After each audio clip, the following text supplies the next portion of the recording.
Hello, welcome to February, as I like to spell it. Yeah, that's the only way I know how. Isn't there an extra R in it? Yeah. Oh. I used to always say that. February.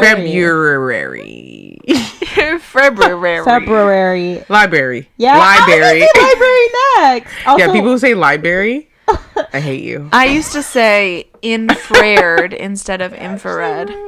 No, but like it's not library. It's not lie and then a berry. I just picture like a berry. Yeah. People who say library, I can't even say it incorrectly. Library. No, people who say library, I'm like, I'm need going to to the go. library. Yeah. Like, no. Grow up. You need to go to the library. Yes. The library? No, you said it though. You have to say it properly. I used to have a thing for saying Wednesday. That's yeah, how me I spelled too. it. Yeah. Wednesday. To remember to spell it, yeah. I would say it like that. I say beautiful, BEAUTIFUL. Now imagine.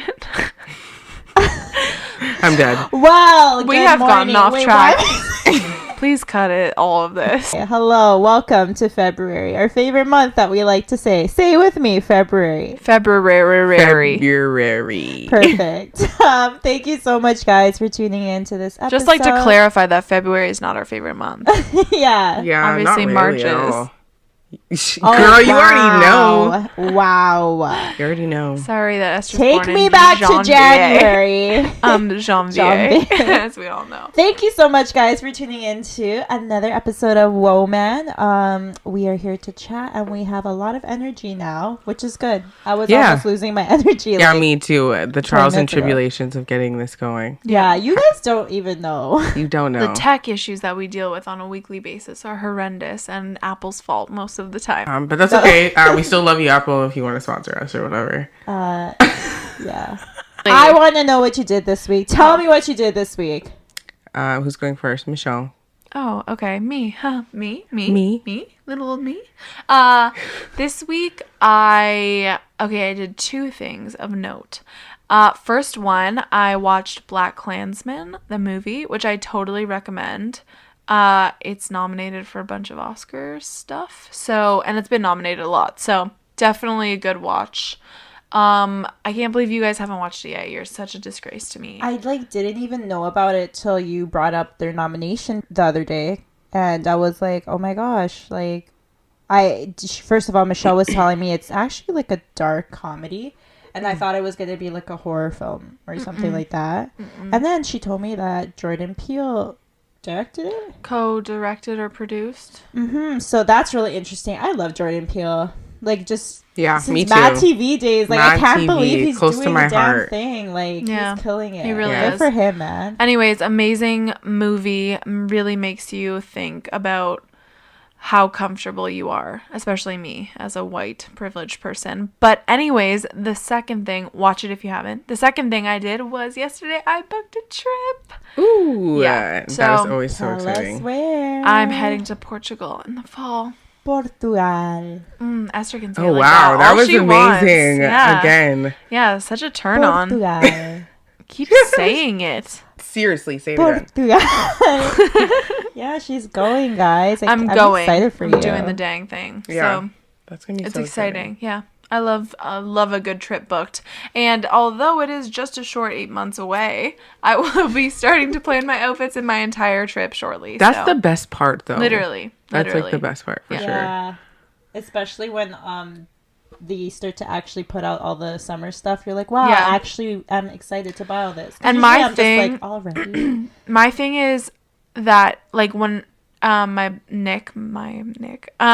we go on a trip together, he does not want to see any pictures. He wants to see it all in real life, whereas I will literally stalk every it's picture funny. of that place I've never because thought I about want to that. know exactly where to walk. I want to know exactly what I'm going to see when I get there, where I should stand for the best view. I want to know it inside out, and he does not want to see it because he's like, I'm going to go I and like to see it. compare too, though. I do the same thing because I like to compare. Wow, this is what I looks in pictures, but this is what it looks like in real life. Yeah, I did that for when we went to Ireland last year for the Cliffs of Moher. He was like, no, I don't want to see it. I'm going to go. And I was like, wait, I'm going to look at every single picture I can look at because I want to see. Oh, that's interesting. I like to watch vlogs of people who have traveled to the places I want to go to because then I can see exactly what they did. Yeah. Like, visually, I can hear it. I can see it. Yeah. And even the food they eat and stuff, especially if it's like for the resort I went to last year, I found a specific video with that resort, and that was good. Yeah. I like to know what I'm getting into ahead of time. So that's me for the next 8 months. Wow. How about you, Brittany? Yeah, tell us. Can't be my week. I need to know you for the next 8 months as well. I'm good. I'm dead. What did I do this week? Well, I actually listened to this really good audiobook. And like this is saying a lot. The fact that I'm telling you guys about this, because like I'm not claiming an audiobook listener or any kind of, I'm not even an avid reader. You know what I mean? I've never even heard you say the word audiobook. No, but I listened to an audiobook because I had a lot of time, and yeah, I don't know. A friend of mine recommended it to me, so I was like, you know what? Okay. So it's called The Power of Vulnerability, and it's by Brené Brown. And I love her. Mm-hmm. Yeah. She's great in general. Like, just look her up. Like, I can't really explain this a lot, but she's just great to listen to because, first of all, it's her book. She's reading it, and she reads it in like sessions, so she also adds her own kind of like commentary. Yeah, commentary. Okay. So it's like, it's really good. It's interesting. I more so felt like I was listening to like a TED Talk as opposed to reading an audiobook, which I think is why it like caught my attention. And it was just so interesting because it essentially talks about shame and like how we live in a really huge like shame culture. And she kind of dissects like shame in a way of like explaining as like guilt or like embarrassment. So there's guilt, embarrassment, and shame. And so like she gave this example, which I thought was like so like funny, just to like look at yourself and kind of realize like what kind of person you are. And she gave the example of like, okay, so you drop a cup of coffee, right? And you're like rushing in the morning or something, you drop a cup of coffee. Are you the kind of person that's going to be like, you know what, like if you're going to like blame something, you're going to blame somebody, something else, like it was not your fault. You're going to be like, oh, if I didn't do this, or like, you know, like this is this person's fault, like that this cup of coffee spilled. Or are you the kind of person to be like, oh, I'm such an idiot, and like shame yourself for like dropping this cup of coffee because you're supposed to be perfect or whatever, and you're like now shaming yourself for feeling this way? Or are you embarrassed because you dropped a cup of coffee and like, you know what I mean? So then it just talks about like how we shame each other and how essentially it's just like super toxic and like really bad for our mental, and like shame is the worst way to handle any situation. Essentially, like you can blame people and then look back yourself and be like, that was stupid, obviously it's not your fault, or obviously it's not the floor's fault, you know what I mean? But like to shame yourself is like we should be more mindful of that, and we should be really less hard on ourselves. Self-destructive almost to shame yourself. It is, because you're like constantly criticizing yourself for things that ultimately have nothing to do with you as a person, you know what I mean? Yeah. So yeah, it's just I just really highly recommend it. It's so good, and just made me like look at, just gives you a different perspective on like life. I love that. Yeah. Wow, I've always thought about like listening to audiobooks, but I've never done it because I feel like it just took me a bit to start listening to some of the podcasts that Michelle had recommended to me earlier this last year. Yeah. So I want to check that out now. Yeah, no, listen, it's so easy to listen to too. You can just do whatever. Was it free or did you buy it? So I'm using my friend's Audible account. So I just like, listen to it off of there. Stole it. Got it. But like, yeah, you would have to buy it, but like, it's not expensive. Yeah. Okay. It's well, good. I feel like we're doing, so you listen to an audiobook and you watch something. I feel like we're doing a lot of like listening and watching, because I also watched something, and it's the Fire Festival documentary. Oh my gosh, I am literally so excited to watch it. Like, it's so good. I won't I mean, you know what happened, I'm sure, like the gist of it, and I won't really spoil the documentary for you, but let's just say like watching that gave me like serious like stress. Like at the beginning I was like, oh, this is gonna be interesting, like I don't think it's gonna make me feel any type of way. Oh my god, I was so stressed. Like, just the whole, this is like, when you watch this documentary, guys, it is like the consumer's worst nightmare. What could happen to you when buying a ticket for an event. And just with music festivals, just that whole culture in general is such an investment, especially if the festival you're going to is not in the country you live in or not in the city you live in. So to put all of that on the line and trust people with your money and see it all go down in flames is pretty crazy. So I highly recommend the watch, just because it's That's so I also crazy. think that in the future, like 20-30 years down the line, we're gonna look back and remember like, wow, that was like our generation, like that was our thing, like That was something that festivals happened. were You a know what the thing. crazy thing is that she told me about it, and she was like, I don't remember this Yeah. happening in the media. And I was like, how do you not remember? Do you remember? Vaguely. That's I the don't thing. remember I anything. vaguely remember it happening. I fully remember it as being a thing. I remember there being a festival, and I remember people buying tickets for it. And I remember it not being as good as people thought, and that's pretty much it. Oh no, I have a It's- full recollection of this happening in the media. It wasn't that long ago. And I fully was like, I think this guy went to jail even, the coordinator of it. Yeah, Yeah, no, yeah, yeah. I didn't. I did not. I didn't know the depth of it at all. Yeah, it's not just like what people thought it was gonna. It wasn't that it just didn't meet expectations. It just didn't. Yeah. Like it's the It just festival, did not. the greatest festival that never happened. Yeah. So highly recommend watch Fire, Fyre, the documentary on Netflix. It was good. Yeah, it Yeah. was. Agreed.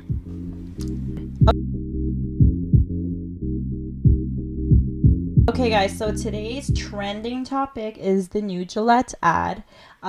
It's been going viral on social media and the internet. I saw it on a Facebook post, I think, that was shared to me. And yeah, it was very powerful. It gave you all the feels that a really great, what's the word?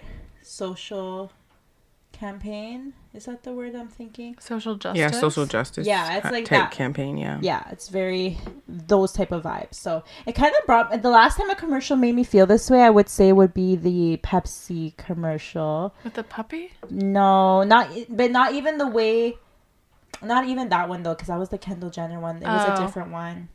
Maybe I'm confusing it, but it's been a while since a commercial made Yeah, me feel maybe some type Dove. of way. I mean, we analyzed that a Oh lot. no, yeah. it was the one. There was a hair commercial where women were apologizing. Oh, yes. Yeah. That for one was everything. good too. That was a good very one. powerful. Yeah. Yeah. Anyways, yeah, so this, if you haven't seen the ad, it essentially is capturing a bunch of little boys, you know, like boys who get bullied or just like it's trying to teach you that toxic masculinity is not okay. Gillette's slogan was the best a man could get, and basically the commercial opens up with, is this really the best a man can get? And it just shows you all the aspects of being a little boy growing up, and how bullying is like always considered okay, and catcalling is considered acceptable, and how sexual harassment is presented in TV and entertainment like it's okay, and that's not okay. And the saying boys will be boys is just not, like, you can't just use that as an excuse to cover everything up. So all in all, I recommend you watch it because it was very powerful. It moved me a lot, and I think this is a very progressive ad, but not everyone agrees with that. As soon as the ad came out, there was a lot of backlash on the internet about it.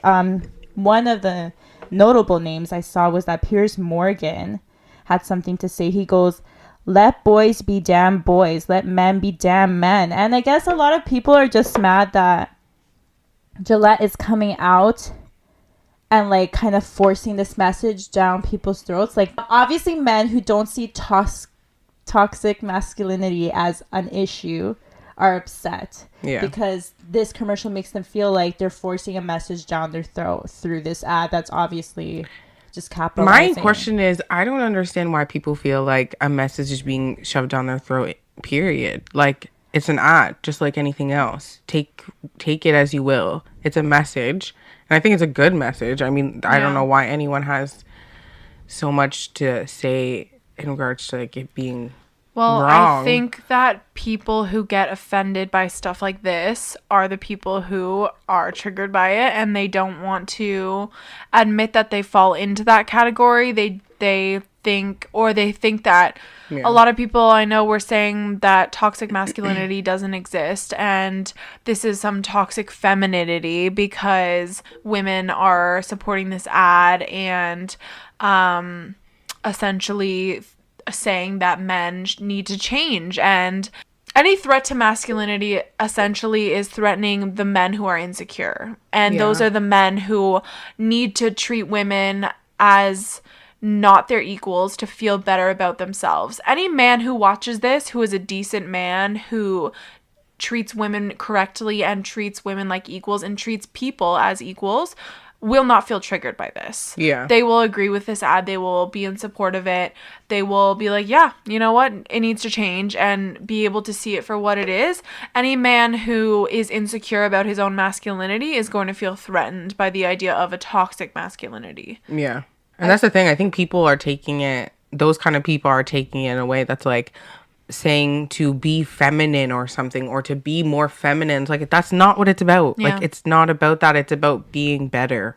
Just being decent. Yeah, it's really just about being better. It's about not promoting this idea of like, to be masculine, you have to be aggressive and strong and hard and, you know, not have empathy and not have, you know, morals and values. Like, that's essentially what we teach in our media. Truly. To young boys.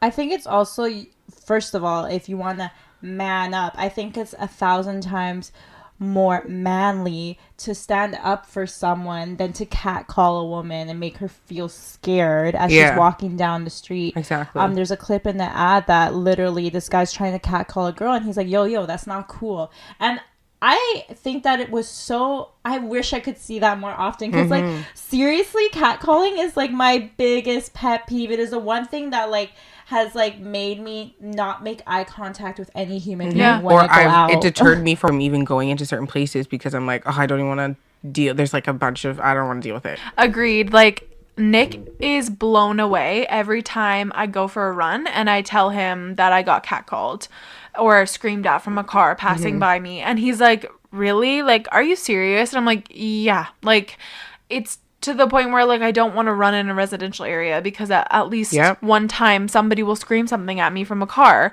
And seeing it in the ad, I think that's what is attractive to me. And I know I have these conversations in depth with Nick a lot, and we talk about how, of course, he's an ally to women, but I'm like, but are you an ally to women around other men? Because there's something to be said for standing up for a woman who's standing right next to you, but there's something also to be said for being in a group of guys and hearing them speak about women in a specific way or in a derogatory way, or making comments or jokes, and standing up for women when there isn't any around. Yeah. Like, practicing it. That's very true. And yeah, I mean, I feel like that's the shift of the mind that we need. Yes, that is when it counts, is when nobody's watching, of course. Like, you can put on a show for other people. And it's like, that's a really simple, even concept that we seem to be able to grasp with our friends and our relationships. Like, you know, like, guys will keep their guys close, and they can understand that, like, their boy's not around and someone's talking about your friend, or anyone, if someone's talking about your friend, you're going to stand up for them. Like, it's the same kind of idea. It's like, you should want to stand up for your values if you truly have those values. Agreed. And the part for me in the ad that hit me so deeply was watching the young boys look to the older men in the commercial, and the ad ends by saying that the boys of today become the men of tomorrow. And I was like, that is 1,000% true. Little boys are growing up watching video games and playing video games, watching movies and TV and content that is constantly showing women in a lesser light. And they, as much as they're going to see that, and that's a whole other beast, they are going to look up to the actual men in their life, and they are going to watch that as being an example of men standing up for women, of doing the right thing. It's literally just treating women like equals, as opposed to treating them like a lower class citizen, or feeling like it's okay to make them feel scared or harassed. I think that this commercial triggered the people who, like we were saying before, don't think that toxic masculinity is real. And it's weird to me to think that there's people that think it's not real, because like, back to the whole catcalling thing and just being in the space, a men dominant space. I'm trying to think of an example. So there is this, if for those of you that don't know, my parents are from El Salvador, and in El Salvador we have a signature dish, and they're called pupusas, and there's a pupusa restaurant, a pupuseria near my place. And honestly, like, this is like kind of like the Latin view on this topic, where masculine toxicity is so real in the Latin community, in the sense where, like, if you're a Latin man, like, you have to be macho and you can't show love, and you're not gonna hug your bro, and like, I'm not speaking for every Latin man, but it's very strong in the sense where, like, you don't say I love you out loud. Like, I don't, like, I love my grandfather to death, but I don't like to watch him say I love you to my grandmother out loud. It's just very, like, hardcore and rock solid. And whenever I walk into this pupuseria, I get, like, scared walking in there, because I know all the men are going to turn and gaze at me. It's such a small little restaurant, and I know that I'm not alone in this. Like, I'm not just saying, like, it, and it doesn't have to, this is just one example, right, that it exists and that it's living. And that's why when people say, like, act like it's not a real thing. So a lot of people were lashing back at the commercial saying, oh yeah, well, I'm going to throw out all my Gillette products because masculine toxicity doesn't exist. Yeah. And it's like, what? Like, first of all, what fight are you trying to have at this point? Obviously, okay, maybe you might not be experiencing it directly, but that doesn't mean it's not real. And when people say it's not real, I'm like, how? Yeah. And not even just men are saying that it's not real, like, women are saying that too. Oh, yeah, which is that was a female part that of the said issue. that, yeah. Like, there are always going to be women who don't believe in feminism and don't think that this is a cause worth fighting for, standing up for, or that, I don't know, I guess, I'm sure if you ask them personally, do you think you should be treated equally, they would say yes, but in general, they think that women are not, I guess, supposed to be treated equally, and many of them support the idea that toxic masculinity doesn't exist. So this isn't just a call out to all men, it's a call out to all people who don't think that all people should be treated equally, like equal treatment for, like, everyone, you know what I mean? That's pretty much what we're about. It's not just saying female specific, but and it's like very simple things. Like, that's interesting to me that you're saying in the Latin community, like, the, like, not hugging and having to be macho and, like, just things like that. And it's like, I see those things, like, so often. And I think about my family, like, my family's heavily dominated with men, and they're all very masculine, I would say, in that they like football and they all play sports, but they all show a lot of affection towards each other. And I've always grown up around that, and I'm like, that's very interesting, because, like, to me, it's never been weird for, like, to, like, my family members, like, that are men, to, like, hug each other, like, show love and say, like, I love you. Like, so it's interesting, because it is in a lot of other places and a lot of other families, it's not like that at all. You don't cry, you don't show emotion. Yeah. I watched a very interesting video on YouTube. I don't know if you've heard of them, but Pero Like is, like, the branch of BuzzFeed that's, like, all, like, Latin. Yeah. I watched them on YouTube. It was about this topic where Latin men don't really show love like that. So they had all the Latin men in their office stand with each other and just look at each other and say, I love you, bro. Just say it to each other. Yeah. And for one of them, it was so hard, and he actually, it brought him to tears because he didn't understand why he couldn't say. He's like, well, why do I care about you? And they're like, no, bro, you have to say you love me. And he was struggling, fighting it. So I thought that was very interesting. And I didn't realize that was such it's so deep rooted in society. And I think it's up to people who have it's up to everyone, pretty much, literally. Like, it's up to parents who have young boys at home to teach them that it's okay to be emotional, and it's okay to develop feelings and cry and to be vulnerable. And at the end of the day, Gillette is trying to sell razors, which people are also mad about. They're like, oh, this is just a commercial. And it's like, yeah, it is a commercial. They're trying to sell razors. They're a company. But they're using the platform that they have to try to support a social justice issue. It's created obviously a stir, and I'm sure they're going to sell some razors because of it. And I don't think it's a bad thing. And I love it when companies take the time to make a really good commercial. I think it's so valuable. Yeah. They executed it well. I only buy male Gillette razors. Me anyway, too. So. I was just gonna say that. I was like, I actually only use Gillette, so if anything, they sold me. The only thing they need to do now is change their slogan from the best a man can get to the best anyone you can get. Yeah, the best anyone can get. Yeah, that would be good. Come on, Gillette. Oh my God, it's 2019. Copyright that shit. Okay, copyright.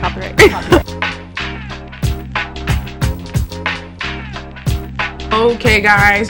Do you know what time it is? No, I don't. Please educate Please. me. What time is it, Mr. Wolf? It is game time. Hey. Do. That was a little dance break for you guys It's to get fake excited. news or not? Yeah, it's time to play Fake News or Nah. Yeah, so if you guys don't know how the game works, I'm going to tell you real quick. No. super Wait quick. a minute. If you guys don't know how the game works, just leave. Just go. You're not a loyal listener, but honestly, we'll cut you slack. You know what? No. Welcome you. So this is how the game works. I'm going to give you guys 3 headlines, and one of them is correct. The other ones are altered in some way, and you guys can tell me which one is the correct headline. And they are all kind of crazy headlines. So that's the trick. Trick. Are you guys ready? Are you guys ready? Yuppie. Ready. Okay. Born. So, first one is suspected shark thief in San Antonio aquarium heist charged with breaking and entering. Wow. That reminds me of the Ripley's Scandi that we just had here in the T-Dot. In the T-Dot. Okay. Okay. Next. Texan man sentenced to 50 years for stealing 1.2 million worth of fajitas. Whoa. That is a lot of fajitas. That is a lot of fajitas. Even. How in the fajita? And Nobody the final laughed. one. Burger King gives lifetime meals to customer stuck in bathroom. Wow. Locked it in. Whoa. I hate it when she does that. I hate when Esther does that. I'm like, I hate okay. it. It's just The hell does that mean? It means I know what I want. Oh. Why? Did you Or what read I the wish news to be again? true. Well, No, I there's no actually way didn't. any of you Nope. guys heard any of these stories. No. Okay. I did not. Because I'm being plot honest. twist, I made them all up. Imagine. Okay, None of them were I real. know which one I want to be true. Okay. So, that means you guys are ready? You guys I feel ready to like lock we in your picked answers? the same one. Okay, ready? Do we have a drum roll? Yes. We- Yes. Every week we do this, and Yeah. every week she forget. Oh. Well, excuse me. Wait. You guys didn't... Wait, we didn't even. Oh my god. We didn't guess yet. I'm so sorry. You guys did not even lock I in just your broke the mic, answers. sorry. That was a drum roll for you guys to lock in your answers. So now lock them in. Great. My answer is the Burger King one. My answer The is Burger King? the shark thief one. Oh, I thought you would pick the same Okay, one. so you think Burger King is real? You think Shark Thief is real? I hope so. All right, I now hope we so. really need a drum roll because that was misplaced. Well, let's go, everybody. Let's get it. Boom! Goes the dynamite. You guys are both wrong. Oh! Finally And happened. finally it has Wow. come. Wow. The day has come. I'm so excited. So That we're makes me still so tied. excited. Well, the real headline was... I'll read it for you guys in case you guys forgot. Texan man sentenced to 50 years for stealing $1.2 million worth of fajitas. Wow, I should have guessed that one. Yeah. Could have gone back in time. Mm-hmm. Okay. Wow. So there you have it, kids. Let me tell you the story. They So is crazy in ticks. essentially, yeah, they are, And which I've Florida. learned. in Florida, yeah. Really anywhere. So basically, how the story goes is there was this man from Texas, and he was working at I guess Fajita Hut. No, I know that's the thing. I was like, were these all from Taco Barburrito? Bell or something? But no, not at all. This is a very well thought out scheme that has been happening for the past he started this in 2006. Let's say that. Oh okay? my god. So basically, he was working at kind of like a detention center for like young kids, and he was in charge of ordering food for this detention center. So he did all the packaging, delivering this, that, and the next thing. So apparently he was ordering the food for the detention center, but also ordering like huge shipments of fajitas that were not going to the detention center. He was just selling them on his own for his own profit. Yikes. So he was hiding it underneath like government money that's going to this detention center to like give them food, whatever, but not giving them fajitas. And the funniest part about it all is the way they found out was a couple people that do the trucks and work there at the detention center somebody called about, hi, we have your fajita delivery. And they were like, we weren't expecting a fajita delivery. And the guy explained to them, like, I'm pretty sure because, like, I've been delivering fajitas to this, like, set place for the past, like, 9 years. And they were like, what? We didn't even know that we had fajitas sold at this detention center. Like, we didn't even know we served that here. So then they were like, fishy, looked into it, and they're like, yeah, you've been robbing. He could have at least put fajitas on the menu there, too. That's what I'm saying. Like, I was like, he had the audacity to just order the fajitas and be like, I'm actually taking them all. None of them are going to the detention center. Amazing. This is teaching those kids at the detention center really, like, a lot of good. This is really a great example for them to have. Perfect example. I was like, wow, thief. that was a scheme if I've ever heard it. I am so hungry. Yeah. Yeah, I said fajitas a lot. Also, So yeah, many you did. You fajitas. really did. Fajitas. No, we're not doing this. Yeah. We did this last So, the twist. Twist and shout. So the twist is the other headlines were somewhat true. I just changed them a little bit. So the suspected shark thief actually was a shark thief, and he was actually charged with a felony robbery. So he actually stole a shark. And how do you lift it? So apparently you just hug him. So this is the thing. Baby. They're under the impression that this guy insert here. So they're under the impression that this guy wasn't going to like sell the shark for any reason, but he was like a collector, obviously. Of sharks, yeah. So he did his research, and he knew that the shark could be out of water for up to like 15 minutes or something like that, which is like a rare thing with the shark, whatever. So he came in, pretended to be checking the salt water tanks. So he visited the aquarium, obviously, beforehand, realized who their salt person that they got salt from was, pretended to be a worker for that company, checked their salt tanks, and then stole the shark in a stroller, a baby stroller, and pushed that shark out of there. The most. I'm dead. Do you guys know that you can get away with literally anything if you just have the balls to try? I swear. Truly. I'm learning that, really. Yeah. I'm really learning that, because he sat there, he said, baby stroller. He said that's the best way to get this thing like, out that of sounds here. like an episode of That's So Raven. Like, that doesn't seem real to me. That's what that is. 100%. Like when she God. goes into the human body. Yeah. That's Dressing the up type in of vibe. disguises, like, I couldn't That's believe it. so But much, so yeah, much. obviously he was caught, and Good. the shark is okay. I mean, Good. good on is him okay. for chasing the dream. You know what? Good. I'm actually sad for him. Just Not good. don't. I wish she didn't get caught. No. Don't steal sharks. Oh my That poor goodness. animal was probably traumatized. I know, being like, in a baby what stroller. The hell is that? It was probably like, "Hello, I'm an adult."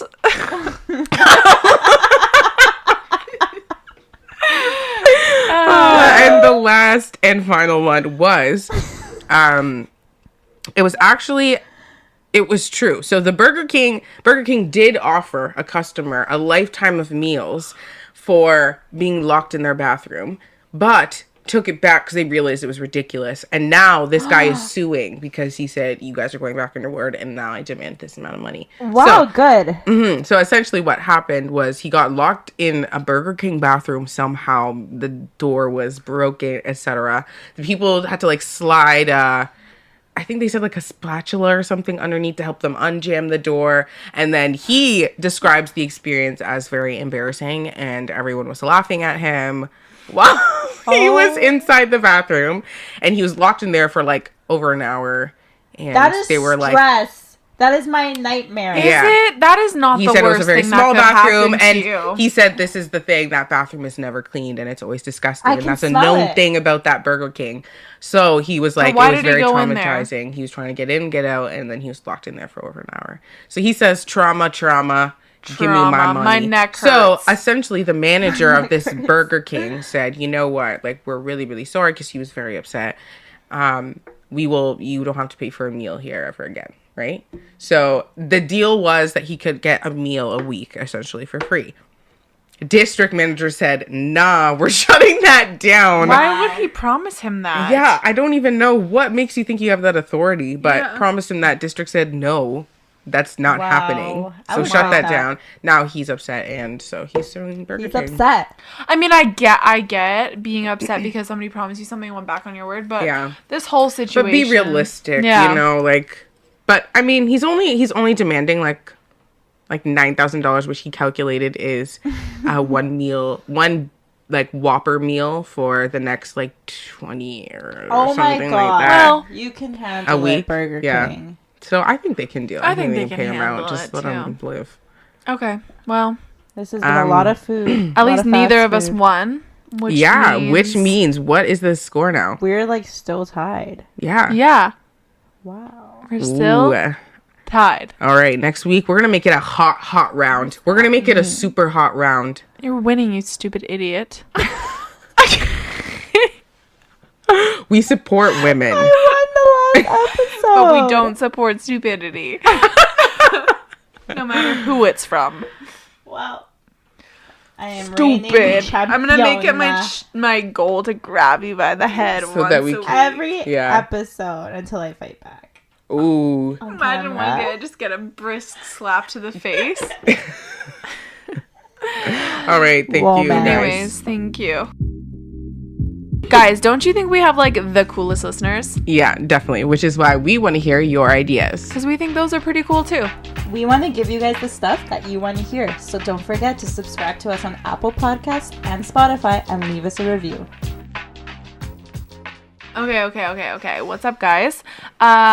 It's Woman of the Week time. So for this week's Woman of the Week, I have chosen to present to you all Cynthia Loist. And if you don't know who that is, she is a Torontonian and she is a she is a co-host of The Social. Honestly, she also has done a lot of stuff similar to us. It's nice to talk about her because, as some of you may know, we went to school for journalism and she's worked behind the camera for years. So this is like her first job, like really working in front of the camera. And I think she's like kind of like into sex education in a way. Oh, okay. Like she's like a I should have researched this. Specialist, expert kind of. So she's very in tune. She has a website. It's called Find My Pleasure. A blog actually. Yeah. So she's pretty cool. So Esther's actually going to take Woman of the Week this week. At least you wanted to know about your woman. No, I'm leaning heavily on Esther this week because she did intern for The Social, so she knows all the deeds. So essentially, Cynthia posted a post on Instagram, which really resonated with me, and I'm going to read you guys a little bit of it. So it essentially says, last night during dinner, my 5.5-year-old said that he didn't want to eat anymore because he didn't want to get fat. I was in shock. We never use that word in our house, so we don't know where he got it from. It essentially goes on to say that she tries to explain to him how people come in all shapes and sizes, and fat might not necessarily be a negative word. Clearly, the way that we speak about our bodies and the way that society focuses on body weight as a measure of health and worth is negatively impacting and affecting our children and our younger generations. So generally, the post just goes on to say, how do you guys manage your conversations with your kids? And how do you guys talk about your bodies in front of your kids? So obviously, none of us are parents.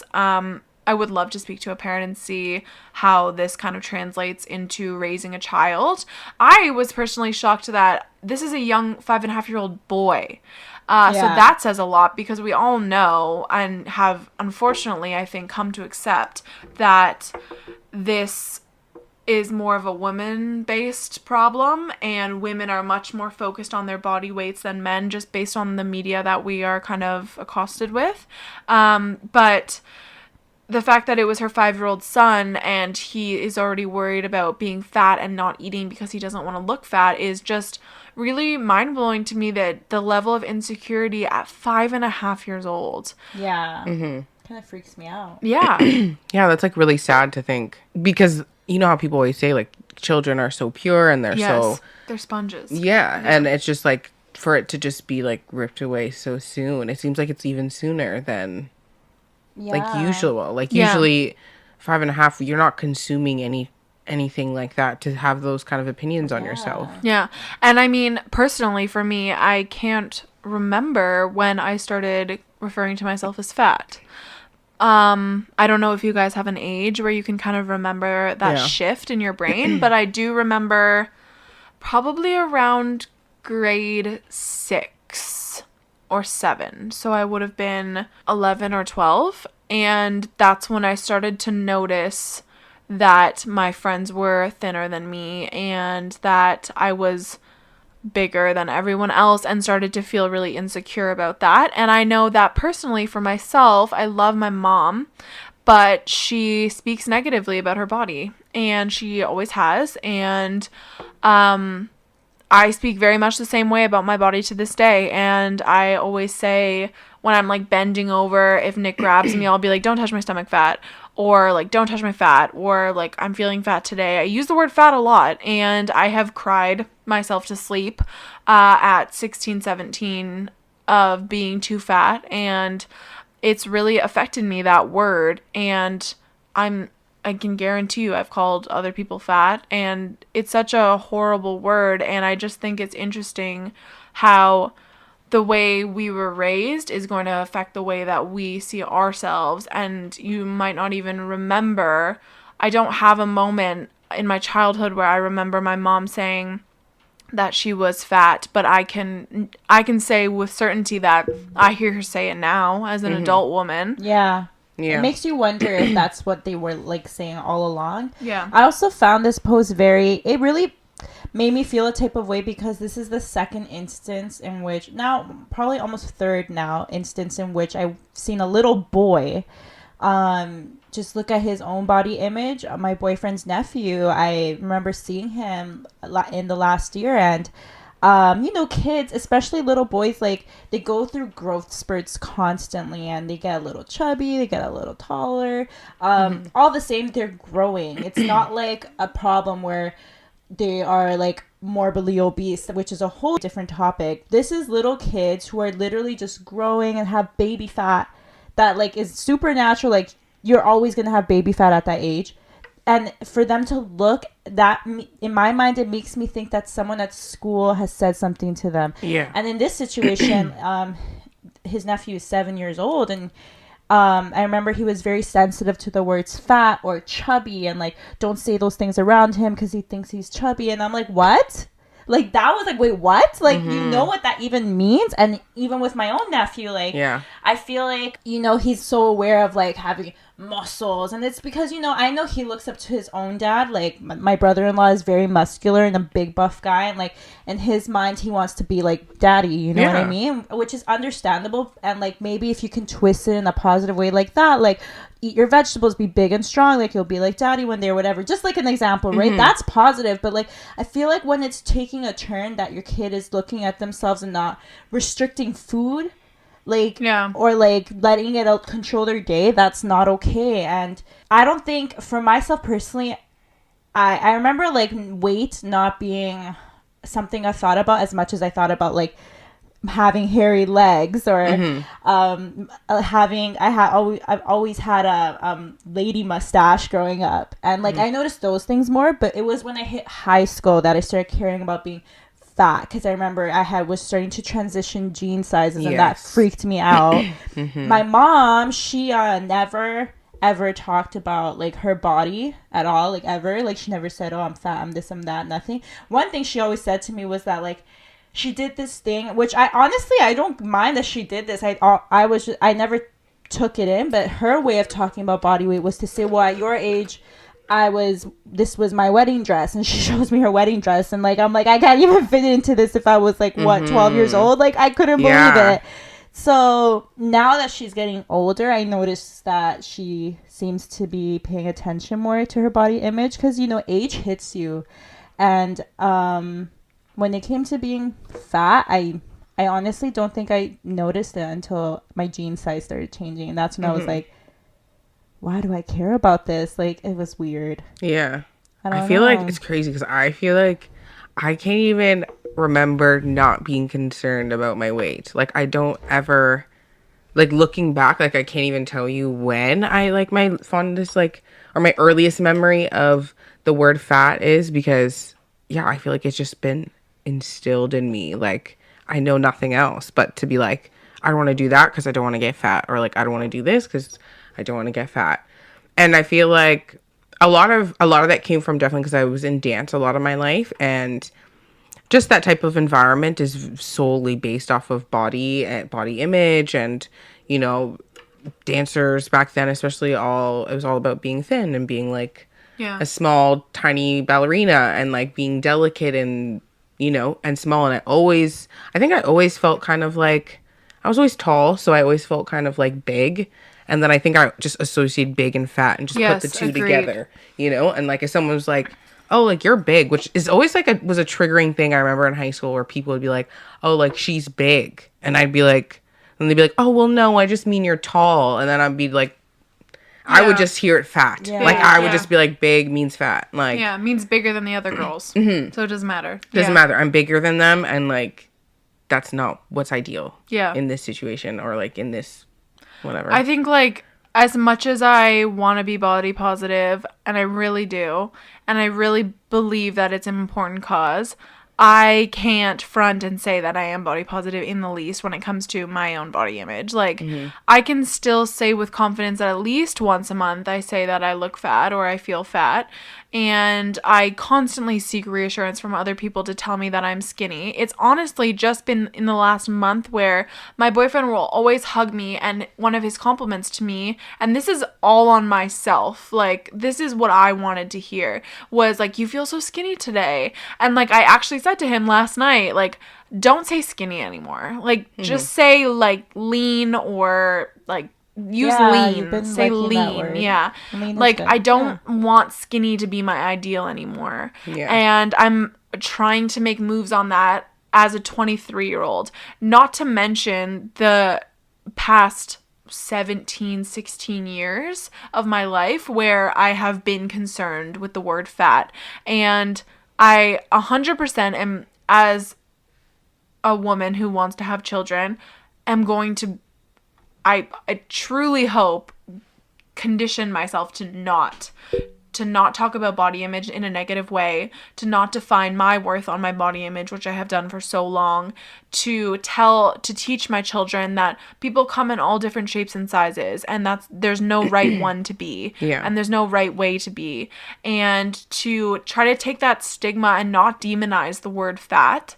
And also, it's so tricky because you don't want to celebrate it either. You want to celebrate health and strength, like you were saying, and and make it your goal to appreciate that you are able-bodied if you are, and appreciate what your body can do for you and what you are fortunate to have. And that's what I'm trying to do now, but I'm not. It hasn't been easy. And I kind of like what you said, Esther, about like presenting it in a way, like I guess to like young people, where it's like, not putting it like be afraid of being fat, as opposed to you want to be strong and healthy, like eat these things. And I feel like I associate with that because growing up, I remember, I guess, my relationship with like my parents and like my mom and food was always like, I could just remember always being like having to eat things and like being afraid because my mom would be like, don't eat that, you're gonna get fat, like, you know what I mean? Oh wow. Or like, you shouldn't be eating that way. Or if it wasn't at home, it was at dance, you know? It's the same kind of culture there. It was like, you can't bring McDonald's into the studio, like people are gonna judge you, you're gonna get fat, like, you know what I mean? So I feel like it's like not making it about being afraid of becoming fat. Like it has to be like you want to implement like eating healthy because you want to be strong. It's like, and I think that's easy to like break down to a kid, really. It's just not using that terminology of like, you should be afraid of being fat. Like you should just want to be strong. That's all. And understanding that eating McDonald's occasionally and doing things in moderation is not going to make you strong. No, it's not going to make you fat either. That's what I'm trying to... No, but that's what I mean. It's like those things are just not going to make you strong and healthy, but as opposed to being like, those things are going to make you fat. McDonald's is going to make you fat, but like vegetables are going to make you... But I'm saying eating McDonald's occasionally is not going to derail you. No, exactly. It's not going to... Like, having that as your lifestyle is one thing. Enjoying that, because life is short and we all enjoy good food, and drinking alcohol for the most... Well, not all of us, but most people enjoy good food and drinking alcohol. And doing that within moderation is perfectly okay. Yeah.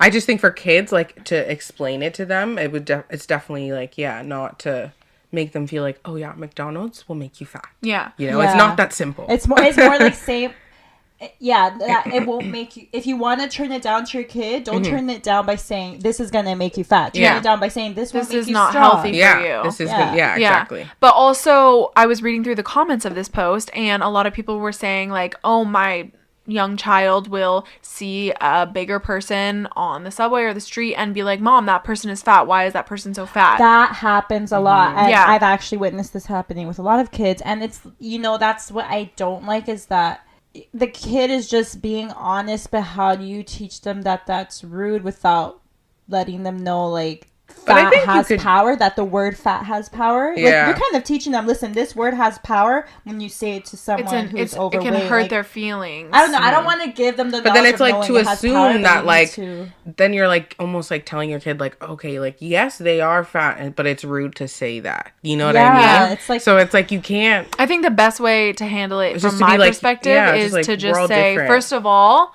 you need to understand that word is hurtful to some people and is not always used as a good word. So if you have to say something like that, try to bring the volume down. I feel free to ask me questions, but understand that your words can hurt other people if you're loud about it. And then also saying that people do come in different shapes and sizes, and it's that person's choice to have their body be like that. Is that correct? Well, not really their choice. If anything, it's just like that's everyone's body's different. And I think that's as simple as it has to be. I don't think you really have to explain like their lifestyle's different. And but then I'm just thinking about it as like, it's like, what if your kid is like, well, what if I become like that? And then it's like, that is your choice in a way, because you could choose to be healthy. Think that in the grand scheme of things, in that conversation, it's not that you don't have to take it that deep. I just think that it helps to not... just simplify. Yeah, simplify. No, I because if you understand that all bodies are different, then that's all you need to understand. Yeah. And as you get older, you will understand why all bodies I are just different. think like sure, if your kid is just talking to you, but your kids are going to talk to other kids on the playground, you know, they're already going to have this stigmatized word of fat and hearing it on the playground, and they're going to know that it's an insult and that it's a negative word. I think it's good though if you I think it's good though if you like instill like those things, like, you know, like all bodies are different, and you like say those things often, because like those are things that kids can repeat, and like that's true, like, you know, they can repeat that in the playground, even though if some kids saying the same thing they heard last week but you told them, you know, like all bodies are different, they're gonna go in the playground and repeat that, you know what I mean? And then that might stick to some other kid and they might be like, oh you know. I think also, like, when I was reading through the comments, a lot of women were saying that they actively try to comment positive things about their body, like saying how they're thankful that their arms are strong enough to be able to lift heavy things and be able to hold their kids and say to them, like, I'm strong, I can pick you up and hold you, you know, and really make that effort and to try to normalize aspects of being a woman and aging, and even being a man as well and aging. And I think that's really important, and I definitely want to try to do that as a parent myself when the time comes. Me too. I want them to to not even think about their body, honestly. Like, I mean, let's just keep that. Because the way, like, I feel you. like myself, like, I cannot replicate that. There's no way. But I mean, so much of it is society. Yeah, they're so it's always hard. Gonna be a teenage girl who stresses about it, or a teenage boy. I'm really doing that tonight. I'm really a teenager who stresses about it, not just a girl. Because as we see from this, young boys are affected too. So I guess, be mindful of the words you're choosing, because words have power, and be mindful of the ears that are listening to those words. All right. Thank you so much for listening, guys, to another episode of Woahman. Make sure that you watch us on YouTube now, because you can. Listen to us on Spotify, Apple Music, Google Play, Stitcher, TuneIn, wherever you get your podcasts. Everywhere. Yeah, we are available, so... And follow us on Instagram at Woahman. Report Woahman. It's been a while. It has since been. we said that, so it's been a while. So actually, seriously, report it. Yeah, thank you. Thank you, guys. Have a good week. Bye. Peace. Love ya.